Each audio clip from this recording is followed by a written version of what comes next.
So ఇంతకుముందు మనకు అంటే చాలా కాలం క్రితము ఈ బంగారు పన్ను పెట్టించుకునేవాళ్ళు. అవును. అసలు ఏంటి ఆ ప్రాసెస్? అంటే ఉన్న పన్నుని పీకించుకొని మరి ఒక బంగారు పన్ను పెట్టించుకునేవాళ్ళు.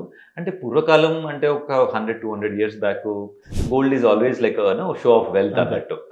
వేరెవర్ గోల్డ్ ఈజ్ ఆల్సో ఎందుకంటే gold is one of the Nobel metal అంటారు. నోబుల్ మెటల్ అంటే ఎలాంటి రియాక్షన్ ఉండదు అన్నట్టు. ఓకే. వెరీ బయోకంపాటబుల్ మెటీరియల్ అన్నట్టు.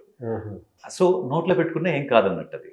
So to show of their wealth, నాకు ఇంత డబ్బులు ఉన్నాయి అని చూపించుకోవడానికి బంగారు పన్ను పెట్టుకోవడానికి సైంటిఫిక్ రీజన్ ఏమీ లేదు. ఇప్పుడైతే మోస్ట్లీ నేను ఇన్నేళ్ళ ప్రాక్టీస్లో గోల్డెన్ టూత్ పెట్టింది ఒక 1 or 2 times పెట్టుంటాను అంతే. But nowadays people are even going for more aesthetic choices. అంటే పంటి రంగు ఉండాలి, ఎగ్జాక్ట్ పంటి రంగు ఉండాలి, అసలు మెటలే ఉండకూడదని జిర్కోనియం టీత్ ఇప్పుడు పెట్టించుకుంటున్నారు తప్ప స్టీల్ పనులు, గోల్డ్ పనులు ఇప్పుడు ఈ కాలంలో ఎవరు పెట్టించుకుంటారు.